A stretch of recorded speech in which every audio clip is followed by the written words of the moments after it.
नमस्कार दोस्तों, कैसे हैं आप सब। होप करता हूँ आप सब बहुत अच्छे होंगे और अपनी पढ़ाई बहुत बेहतर ढंग से अपने अपने घरों में कर रहे होंगे।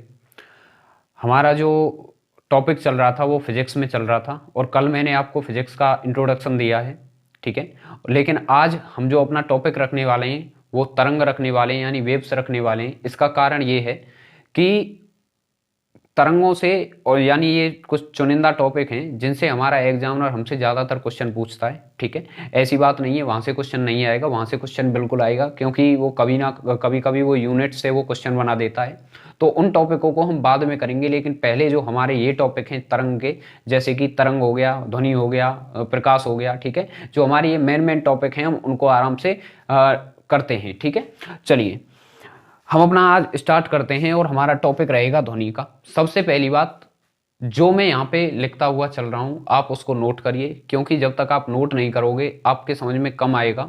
अगर आप नोट करते हो तो क्या होता है कि हमारे वो नोट्स बन जाते हैं और हमारे नोट्सों से अच्छा कुछ भी नहीं होता है। क्लियर। चलिए हम अगर बात करें, हम बात कर रहे हैं ध्वनि तरंग की, ठीक है, यानी ध्वनि की, सॉरी ध्वनि तरंग नहीं, तरंग की यानी वेव्स की, ठीक है।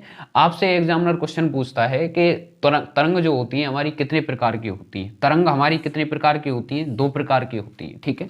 कितने प्रकार की? दो प्रकार की होती है। जो पहला होता है वो कौन सा होता है? यांत्रिक तरंग। कौन सी होती है? यांत्रिक तरंग, ठीक है। यांत्रिक तरंग जिसको हम मैकेनिकल वेव बोलते हैं, मैकेनिकल वेव, मैकेनिकल वेव, ठीक है। और जो हमारी दूसरी तरंग होती है वो हमारी होती है अयांत्रिक तरंग, अयांत्रिक तरंग, ठीक है। जिसको हम बोलते हैं mechanical wave, non mechanical wave, ठीक है। यानी ये हो गई हमारी अयांत्रिक तरंग और ये हो गई हमारी यांत्रिक तरंग। यांत्रिक तरंग हमारी कौन सी होती है? ऐसी तरंगें जिन्हें चलने के लिए किसी माध्यम की आवश्यकता पड़ती है। अयांत्रिक तरंग क्या होती है? ऐसी तरंगें जिन्हें चलने के लिए किसी माध्यम की आवश्यकता नहीं पड़ती है, ठीक है। इसको मैं आगे लिखवाऊंगा, आप टेंशन ना ले, ठीक है। इससे पहले मैं आपको पूरा इसका स्ट्रक्चर बना के दिखाता हूं कि हमें आज पढ़ना क्या क्या है। हमें यांत्रिक तरंग पढ़ना है, हमें अयांत्रिक तरंग पढ़ना है। वो आपसे दूसरा क्वेश्चन पूछेगा कि यांत्रिक तरंग जो होती है वो कितने प्रकार की होती है। तो ध्यान रखना, यांत्रिक तरंग हमारी दो प्रकार की होती है, ठीक है। कौन कौन सी होती है? पहली होती है अनुदैर्घ्य, अनुदैर्घ्य, अनुदैर्घ्य, अनुदैर्घ्य तरंग। और दूसरी कौन सी होती है? अनुप्रस्थ तरंग, अनुप्रस्थ तरंग, तरंग, ठीक है। यानी यांत्रिक तरंग हमारी यांत्रिक तरंग जो हमारी होती है वो दो प्रकार की होती है। एक होती है अनुदैर्घ्य और एक होती है हमारी अनुप्रस्थ। जबकि मैं बात करूं अयांत्रिक तरंग की, अयांत्रिक तरंग केवल एक प्रकार की होती है जिसका नाम होता है अनुप्रस्थ तरंग, अनुप्रस्थ तरंग, अनुप्रस्थ तरंग। यानी इनकी प्रकृति कैसी होती है? अयांत्रिक तरंगों की प्रकृति कैसी होती है? अनुप्रस्थ की। और इसकी प्रकृति कैसी होती है? ये अनुदैर्घ्य भी होती है और अनुप्रस्थ भी होती है, ठीक है। अभी ये आपको शायद समझ में नहीं आया हो, लेकिन इनको जब हम करेंगे तो आपको बहुत अच्छी तरीके से ये समझ में आएगा, ठीक है। चलिए सबसे पहले जो मैं करवाऊंगा वो मैं क्या करवाऊंगा? यांत्रिक तरंग, ठीक है। यहां से मैं इसको मिटाता हूं, ये आपने नोट किया, ये आपने नोट किया। यहां से मैं इसको मिटाता हूं और हम आगे चलते हैं कि हम इसमें पढ़ना क्या चाहते हैं, ठीक है। यानी मैं आपको क्या यहां पे बताने वाला हूं, ठीक है। आप बात करोगे सबसे पहले किसकी? यांत्रिक तरंग की। यांत्रिक तरंग हम कहते किसे हैं? तो ध्यान रखना, ऐसी तरंग, ऐसी तरंग जिन्हें जिन्हें चलने के लिए, चलने के लिए किसी माध्यम की, किसी माध्यम की, किसी माध्यम की आवश्यकता हो, आवश्यकता, आवश्यकता हो। यानी ये ऐसी तरंगें होती हैं जो किसी माध्यम, अगर इनके बीच कोई माध्यम नहीं है तो ये नहीं चल पाएंगी। बात आती है, आपने ये बात की है माध्यम की। आप पूछोगे कि आपने ये बात की है माध्यम की, ये माध्यम क्या होता है? अगर मैं आपको माध्यम के बारे में बताऊं, माध्यम के बारे में, तो दुनिया में केवल तीन माध्यम हैं हमारे पास। कौन कौन से माध्यम है? पहला है ठोस, दूसरा है द्रव और तीसरा है हमारा गैस, तीसरा है हमारा गैस, ठीक है। तीसरा कौन सा है? गैस। यानी इन तीनों माध्यमों के बिना ये जो हमारी यांत्रिक तरंग होती हैं ये नहीं चल पाती हैं। यानी यांत्रिक तरंगों को चलने के लिए इन तीनों में से किसी एक माध्यम की आवश्यकता जरूर पड़ती है, ठीक है। अगर मैं यांत्रिक तरंग की बात करूं, यांत्रिक तरंग हमारी क्या होती है? ऐसी तरंगें जिन्हें चलने के लिए इन तीनों में से किसी एक माध्यम की आवश्यकता पड़े। एग्जाम्पल में अगर मैं आपको बताऊं, एग्जाम्पल में जैसे कि ध्वनि तरंग, जैसे कि ध्वनि तरंग, ठीक है। ये जो ध्वनि तरंग है ये कैसी है? एक यांत्रिक तरंग है, इसका मैं प्रूफ भी दे सकता हूं, आप देख सकते हो कि अगर आप किसी से बात करते हो, उस तक आपकी बात पहुंच रही है। कैसे पहुंच रही है? क्योंकि उसके और आपके बीच क्या है? एक माध्यम है जिसको हम बोलते हैं गैस, जिसको हम बोलते हैं गैस। ठीक है, मैं बात कर रहा हूं दो एस्ट्रोनॉट की, सॉरी, वो जो होते हैं हमारे जो अंतरिक्ष यात्री जो होते हैं, ठीक है, हमारे अंतरिक्ष यात्री जो होते हैं वो एक दूसरे से बात नहीं कर पाते हैं अंतरिक्ष में। क्यों नहीं बात कर पाते? क्योंकि वहां होता है निर्वात, यानी वहां वायु है ही नहीं, ये गैस है, वहां है ही नहीं। ठीक है, अगर वहां पे गैस नहीं है तो एक दूसरे की वो आवाज नहीं सुन पाते हैं, इसीलिए वो इशारों में बातें करते हैं। कैसे बातें करते हैं? इशारों में बातें करते हैं। ठीक है, यानी ध्वनि तरंग हमारी कैसी है? हमारी ध्वनि तरंग जो है एक यांत्रिक तरंग है जिसे चलने के लिए माध्यम की आवश्यकता पड़ती है। ठीक है, क्लियर है? क्लियर है? चलिए अब हम देखते हैं किसके बारे में? अयांत्रिक तरंगों के बारे में। और अयांत्रिक तरंग की अगर मैं बात करूं, ये एक ऐसी तरंग होती है, तो ध्यान रखना, ऐसी तरंग जिन्हें चलने के लिए किसी माध्यम की आवश्यकता ना हो। कैसी तरंग होती है हमारी? ये होती है हमारी अयांत्रिक तरंग। कैसी तरंग होती है? अयांत्रिक तरंग। क्लियर है? जैसे कि अगर मैं इसका एग्जांपल दूं, प्रकाश। क्या दूं? प्रकाश। सूर्य है, सूर्य से रोशनी आ रही है, पृथ्वी पर रोशनी हो रही है, पृथ्वी पर क्या हो रही है? रोशनी। यानी सूर्य की रोशनी पृथ्वी तक आ रही है, लेकिन बीच में निर्वात है। बीच में क्या है? निर्वात है, बीच में गैस वगैरह तो है नहीं। तो ये सूर्य से पृथ्वी तक रोशनी क्यों आ रही है? क्योंकि वो एक कैसी तरंग है? अयांत्रिक तरंग है, नॉन मैकेनिकल वेव है। ठीक है, जिसको चलने के लिए किसी माध्यम की आवश्यकता नहीं पड़ती है। क्या आपको यह बात समझ में आई? आई होप आपको आई होगी। मैंने आपको बताया था कि ये दो प्रकार की होती है, एक होती है हमारी अनुदैर्ध्य और एक होती है अनुप्रस्थ। ठीक है, और ये जो हमारी होती है ये केवल एक प्रकार की होती है। किस प्रकार की? अनुप्रस्थ प्रकार की। यानी इसकी प्रकृति कैसी होती है? अनुप्रस्थ की। और इसकी प्रकृति कैसी होती है? ये तरंग जो हमारी यांत्रिक तरंग है ये अनुदैर्ध्य भी है और अनुप्रस्थ भी है, यानी इसकी दो प्रकृतियां होती है। ठीक है, अब हम जानेंगे कि ये अनुदैर्ध्य क्या होता है और अनुप्रस्थ क्या होता है। क्लियर? चलिए मैं इसको मिटाता हूं, आई होप आपने यह नोट किया होगा। चलिए, मैं बात कर रहा था यांत्रिक तरंग के बारे में। मैं बात किसकी कर रहा था? यांत्रिक तरंग के बारे में बात कर रहा था। यांत्रिक तरंग के बारे में बात कर रहा था। मैंने आपको बताया है कि ये दो प्रकार की होती है। पहला जो इसका प्रकार है वो है अनुदैर्ध्य तरंग। ठीक है, यानी इसका जो ये पहला प्रकार है ये कैसी प्रकृति की रहती है? जो यांत्रिक तरंग है वो अनुदैर्ध्य भी होती है और अनुप्रस्थ भी होती है। अनुप्रस्थ यानी इसकी प्रकृति अनुदैर्ध्य भी होती है और अनुप्रस्थ भी होती है। अब बात करते हैं ये अनुदैर्ध्य क्या होती है, यानी ये अनुदैर्ध्य जो है ये कैसी प्रकृति है, यानी इसको ये क्या होती है।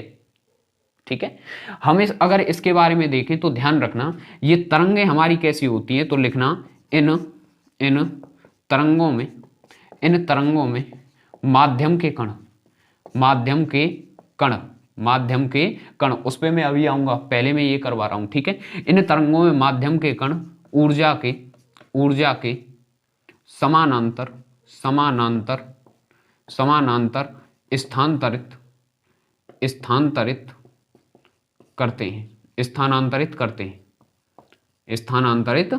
हैं। यानी इन तरंगों में माध्यम के कण ऊर्जा के स्थानांतरण करते हैं। ठीक है, स्थानांतरित करते हैं। अभी ये आपको समझ में नहीं आया होगा, लेकिन एग्जाम्पल से मैं आपके सारे डाउट क्लियर कर दूंगा, तो थोड़ा सा पेशेंस बना के रखें। ठीक है, यानी इन तरंगों में माध्यम के कण ऊर्जा के कैसे चलते हैं? स्थानांतरित चलते हैं, स्थानांतर। ठीक है, स्थानांतर। ठीक है, सॉरी, समांतर चलते हैं। कैसे चलते हैं? समांतर चलते हैं। ठीक है, समांतर का क्या मतलब है? जैसे रेल की पटरी नहीं होती है, वो कैसी होती है? समानांतर ही तो होती है। तो इसी प्रकार इसके जो ऊर्जा के कण हैं वो कैसे चलते हैं? इसी प्रकार चलते हैं। ठीक है, जैसे कि मैं एग्जाम्पल में आपको दूं, अगर मैं आपको दूं, मान लीजिए कि ये एक लड़का है राम। ठीक है, और ये एक दूसरा लड़का है, मैं इसका नाम दे रहा हूं श्याम। ठीक है, ये अगर लड़का कुछ बोलता है, ये पृथ्वी पर ये खड़े हैं, और इनके बीच अगर ये पृथ्वी पर खड़े हैं तो इनके बीच कौन सा माध्यम होगा भाई? गैस का माध्यम होगा ना, गैस का माध्यम होगा ना। राम कुछ बोलता है, राम कुछ बोलता है, किस तरफ बोल रहा है? श्याम की तरफ बोल रहा है, ठीक है, श्याम की तरफ बोल रहा है, यानी ऊर्जा किस तरफ लगाई जा रही है? इस तरफ लगाई जा रही है, ठीक है। अगर ऊर्जा इस तरफ लगाई जा रही है तो हमारे जो ये कण है ना, ये कण किसके? माध्यम के। माध्यम क्या है यहाँ पे? माध्यम है यहाँ पे गैस। कौन सी माध्यम है? माध्यम है यहाँ पे गैस। तो ये जो माध्यम के कण हैं वो कैसे चलेंगे? ऊर्जा के समानांतर चलेंगे, यानी ऊर्जा इस तरफ लगाई जा रही है तो ये कैसे चलेंगे? ऊर्जा के समानांतर चलेंगे। और जब ये ऊर्जा के समानांतर चलेंगे तो श्याम क्या है? राम की बात को सुन लेगा। क्या आपको यह बात समझ में आई? मैंने बोला है कि अनुदैर्घ्य तरंग हमारी कौन सी होती हैं? जिन तरंगों में माध्यम के कण ऊर्जा के समानांतर चलते हैं, जिन तरंगों में माध्यम के कण ऊर्जा के समानांतर चलते हैं। तो ऊर्जा के समानांतर ही तो ये चल रहे हैं इस प्रकार। ऊर्जा के अगर ये समानांतर चल रहे हैं तो ये कैसी तरंग है? ये एक अनुदैर्घ्य तरंग है। कैसी तरंग है? अनुदैर्घ्य तरंग, ठीक है। इसका अगर मैं एक एग्जांपल दूं, इसका अगर मैं यही वाला मैं एग्जांपल दूं तो मैं इसको लिखूंगा कैसे और एग्जामिनर आपसे कैसे क्वेश्चन पूछेगा? एग्जांपल मैं इसका दे रहा हूं, यहां पे लिख रहा हूं, ये वाला एग्जांपल यहां पे लिख रहा हूं, ठीक है। इसका पहला एग्जांपल मैं दे रहा हूं, हवा, हवा और पानी, हवा और पानी। हवा और पानी में ध्वनि, हवा और पानी में ध्वनि तरंग कैसी होती है? किस प्रकृति की होती है? अनुदैर्घ्य, अनुदैर्घ्य होती है, अनुदैर्घ्य तरंग होती है, अनुदैर्घ्य तरंग होती है, अनुदैर्घ्य तरंग होती है, ठीक है। कहां पे? हवा और पानी में। हवा और पानी में ध्वनि तरंग अनुदैर्घ्य तरंग होती है, ध्यान रखना।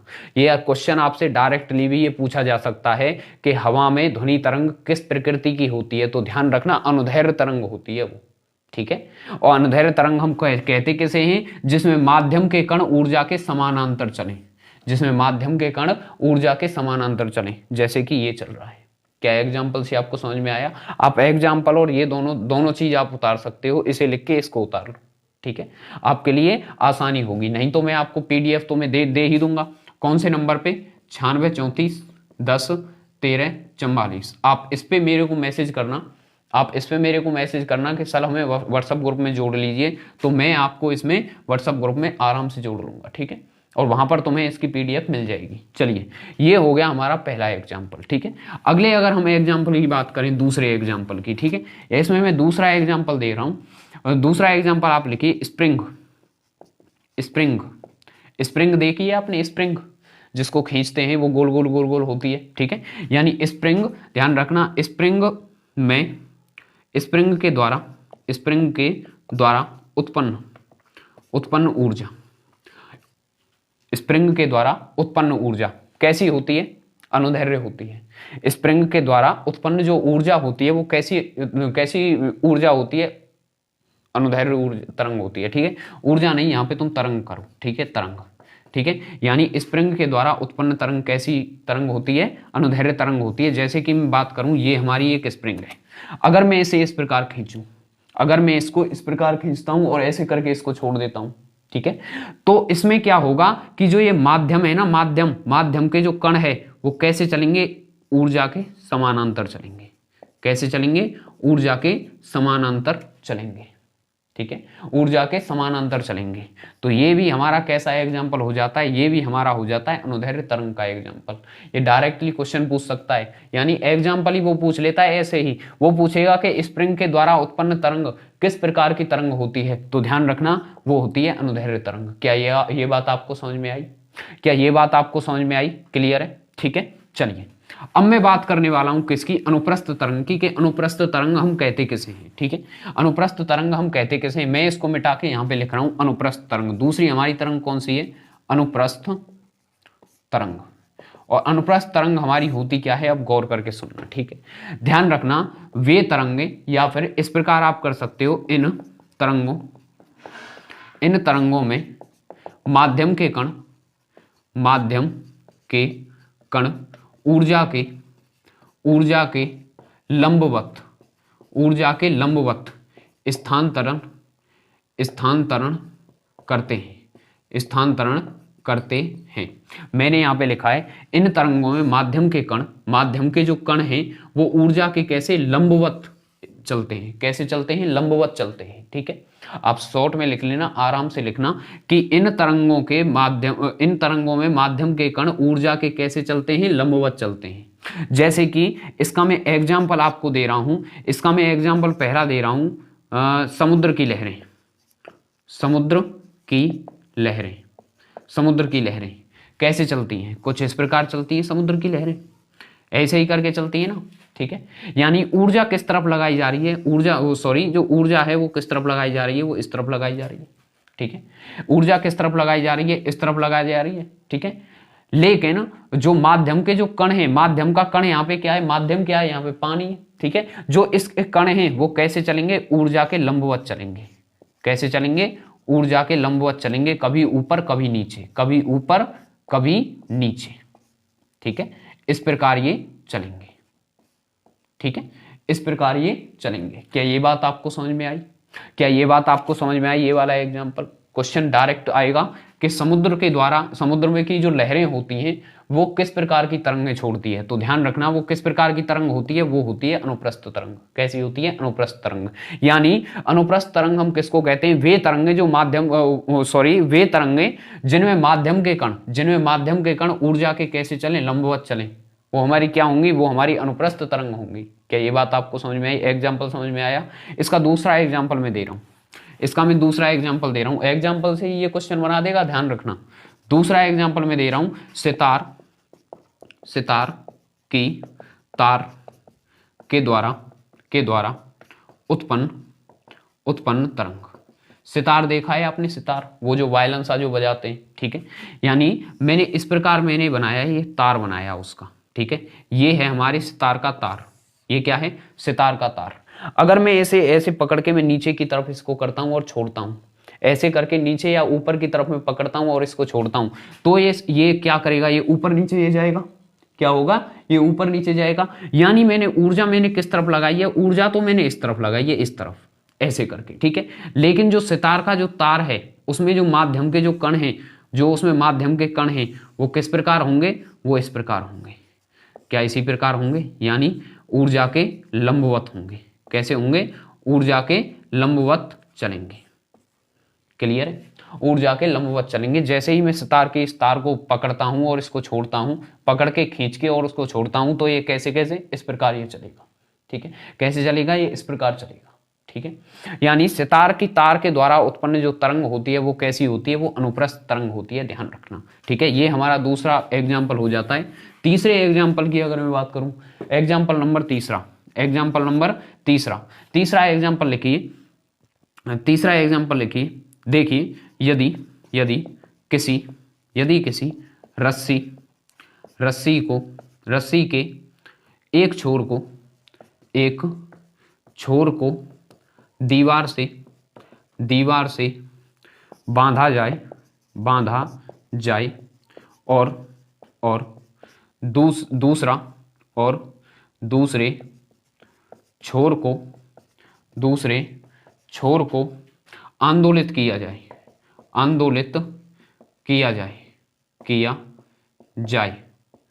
तो उत्पन्न तरंग अनुप्रस्थ होगी। ठीक है, यानी मैंने मान लिया कि ये एक दीवार है। ठीक है, इससे मैंने एक रस्सी बांधी और किस प्रकार बांधी है? इस प्रकार मैंने उसको बांध दिया है। ठीक है, और दूसरे हाथ से मैं क्या काम कर रहा हूं? इस प्रकार मैंने उसको बांध दिया। और दूसरे हाथ से एक लड़का यहाँ पे खड़ा है जिसने ये पकड़ के रखी हुई है। ठीक है, और वो उसको इस प्रकार करता है, इस प्रकार। जिम में नहीं करते हैं ऐसे करके, इस प्रकार। ठीक है, यानी उसने जो उत्पन्न की है जो तरंग, यानी वो फोर्स किस तरफ लगा रहा है? वो ऊर्जा वो किस तरफ दे रहा है? इस तरफ। ठीक है, ऊर्जा किस तरफ कर रहा है? इस तरफ। लेकिन माध्यम के जो कण हैं वो कैसे जा रहे हैं? ऊपर जा रहे हैं और नीचे जा रहे हैं। ऊपर हो रहा है और नीचे हो रहा है। क्या इसी प्रकार हो रहा है? यानी ये भी हमारा एग्जाम्पल ये पूछा गया है, ये वाला एग्जाम्पल ध्यान रखना, पेपर में ये पूछा गया है रेलवे में। ठीक है, तो इसको आप अच्छी तरह ध्यान रखोगे। क्या ये बात आपको समझ में आई? आई होप आपको ये बात समझ में आई होगी। तो चलिए हम कुछ आगे करते हैं। ठीक है, मिटा रहा हूं मैं इसको। आगे जो हमारा आता है, आगे हमारा क्या आता है, तो गौर करके सुनना। कुछ यहाँ पे चीजें हैं जो आपको नोट करनी है। ठीक है, नोट करके कुछ चीजें आप लिख लो। ध्यान रखना, जो ध्वनि होती है, ध्वनि तरंग ध्यान रखना, ठोस में अनुदैर्घ्य व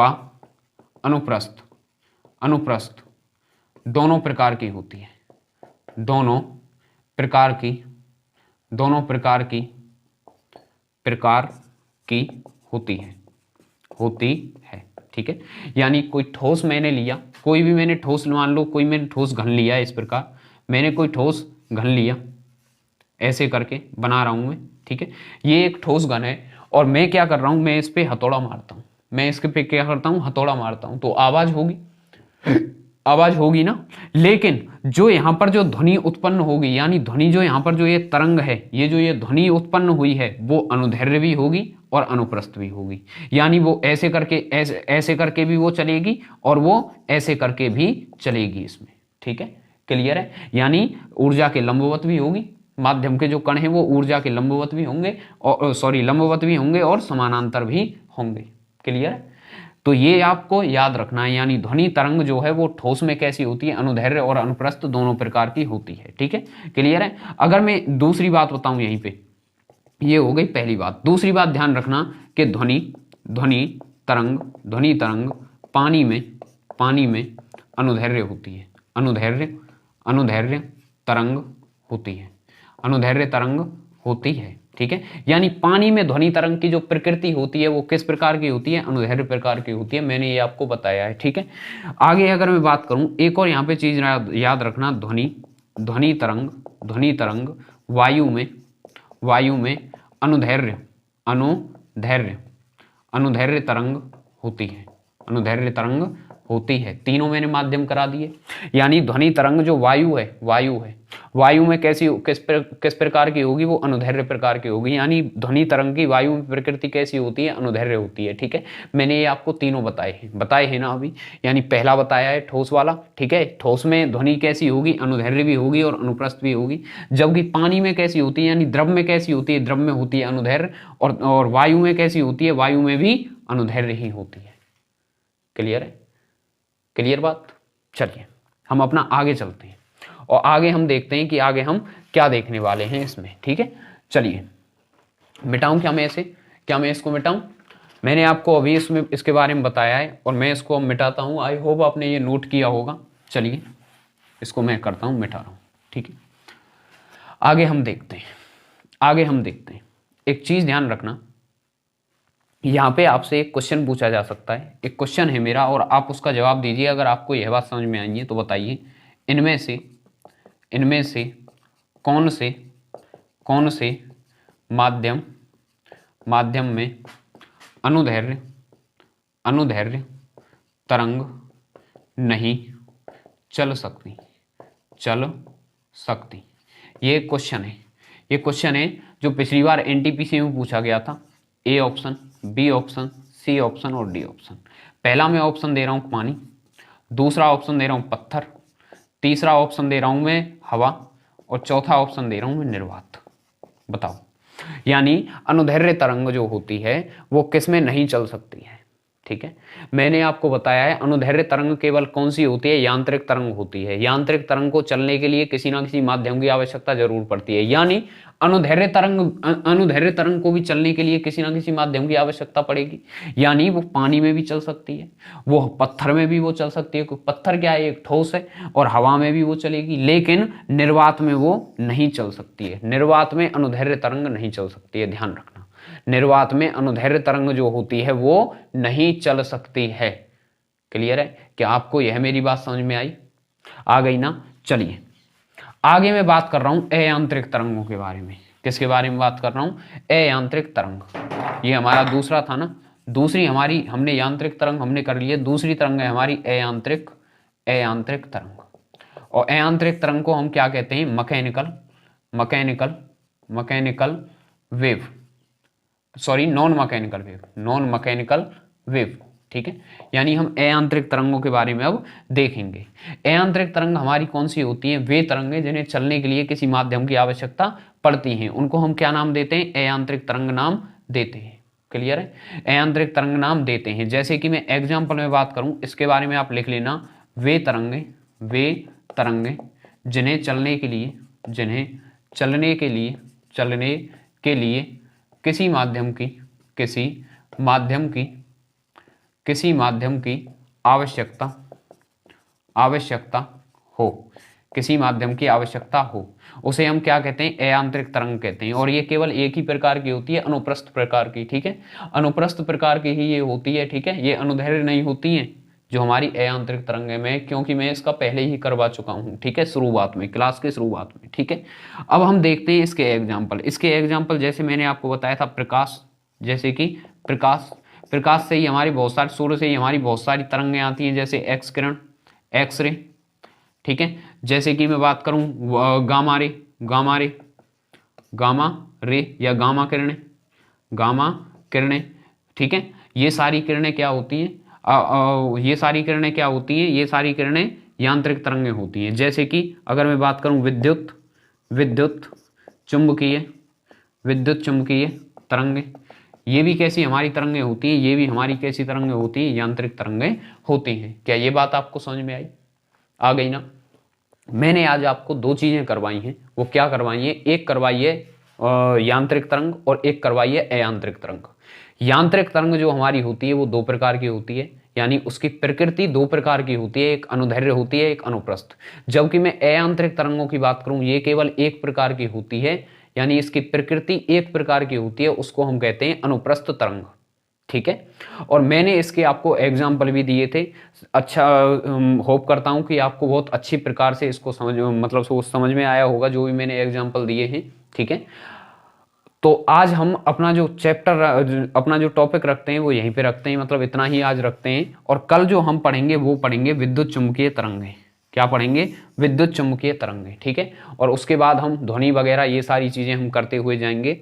आई होप आपको यह वीडियो बहुत अच्छी लगी होगी, तो इसको लाइक कर देना, शेयर कर देना और अपने दोस्तों में इसको फैला दो, इसको सब्सक्राइब भी कर देना, ठीक है। क्लियर है। तो आज हम रखते हैं इसको इतना ही, बाकी हम देखते हैं कल। और इसकी मैं PDF किस पर डालूंगा, इस नंबर पर मैं डालूंगा, ये मेरा नंबर है। इस पर आप अगर कुछ लिख के भेजोगे, मतलब बोलोगे कि हमको ग्रुप में शामिल कर लीजिए, तो मैं आपको ग्रुप में शामिल कर लूंगा, ठीक है, व्हाट्सएप ग्रुप में। और व्हाट्सएप ग्रुप में ही हमारी सारी PDFें पहुंचेंगी। चलिए आज के लिए इतना ही, बाकी हम देखते हैं कल।